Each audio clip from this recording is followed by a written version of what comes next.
Why a blog named Roasted Peppers? Well, if you can burn food, you can make a delicious dish. And the proof of that is making roasted peppers. Simply, you take any heated surface, electric stove, an electric plate, gas stove, outside charcoal, gas grill, put it on high and turn it down a little bit. See that? See how they're charring? That's what we want to do, is char the skin. So if you can burn food, you can make a delicious dish. We're going to leave that for a couple of minutes. Now what I'm going to do is just kind of smush this garlic.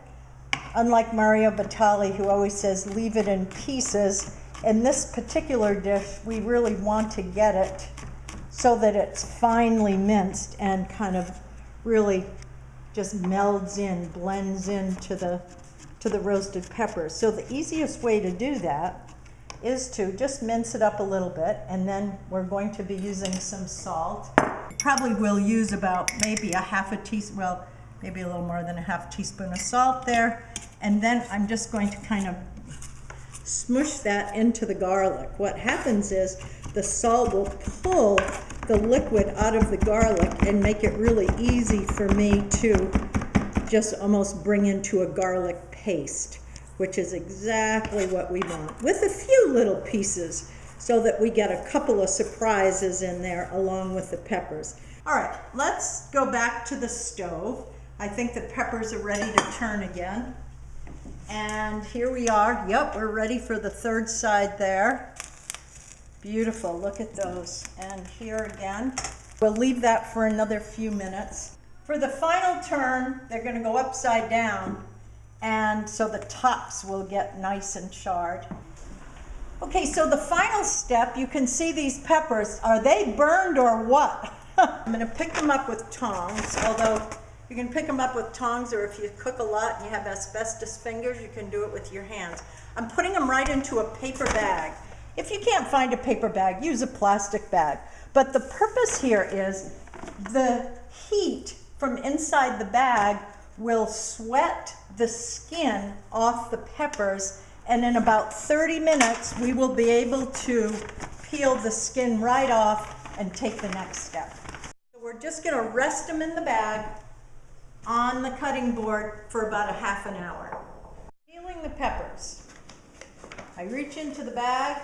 I've been peeling them. I've got the last one here. Look how charred that is.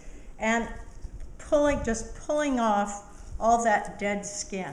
You could do it under running water, but you know, it has such good flavor. We want a bit of that char left on the pepper.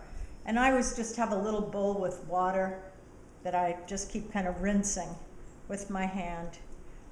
Open up the pepper and get all the seeds out. So take it kind of half and half. And as you can see, there we have a beautiful roasted pepper. I'm just making a pile of them. On a diagonal, I am slicing these peppers into about 1/8 inch pieces. Some of them will be longer, some will be shorter. You want to have a nice sharp knife for this. Mine's just about on the edge. Green peppers don't work. Green peppers, the skin is too thin and they don't really work for this dish. So here we have our nice pile of garlic underneath the peppers.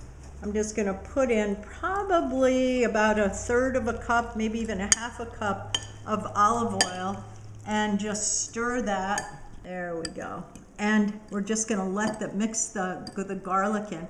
Another thing to do, in fact, I don't want it too garlicky, but I do have here 1 clove of garlic that's just smashed. I'm just going to add that in, and it will kind of flavor the dish, but then we can take it out.